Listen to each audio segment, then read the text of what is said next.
রক্ত পেটে আছে। সেই ওষুধ এইগুলো নাকি? হ্যাঁ, ওষুধ খাই, ওক্ষুনি খাইছি তো। খাইয়া দিয়ে দাঁত মাইয়া শরবত খেয়ে দেয়া একে খেতে হয়, আচ্ছা খালি পেটে খাওয়া হবে নি কইছে। আচ্ছা, সরকার থেকে বার্ধক্য ভাতা পান তো? হ্যাঁ কত, 1000 টাকা করে হ্যাঁ। প্রতি মাসে? না, মাসিতে দেয়নি। কখন, বছরে না? না বছরে না, 2 মাসে 3 মাসে। আচ্ছা, যখন হলো যখন ইচ্ছে তখন দেয়? হ্যাঁ হ্যাঁ হ্যাঁ। আচ্ছা তোমার বাপির সাথে দেখাই দিল ও বাজারে। আচ্ছা আচ্ছা হ্যাঁ সেই ধাত্রী খাইছিল। আচ্ছা আচ্ছা, বুঝতে পেরেছি। হুম। তাহলে বলছেন কি কি নেইটা আর একবার বলুন তো।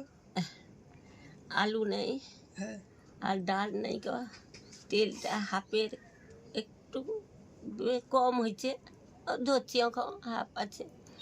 আর হলো জি নেই, চালটা। চাল নেই? হ্যাঁ।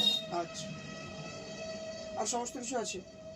আর জিরাটা নেই গো, জিরা তরকারিটা বেশি খাই। আচ্ছা হ্যাঁ, যা মেথি ভাজছি, আলুর সাথে একটু ভাজছি, ডাল রাঁধলি 2টা জিরা ফেলি দিলি, একটা কোনো একটা তরকারি রাঁধলি জিরা 2টা বাটা দিয়ে দিলি। তাহলে এইগুলো নিয়ে বলছেন। আচ্ছা ঠিক আছে, দেখছি আমরা কতটা কি করতে পারি। আচ্ছা,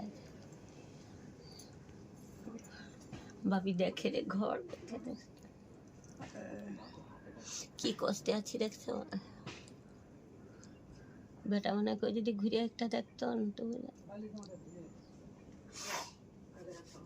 কি ভাগ্য করছি আমার।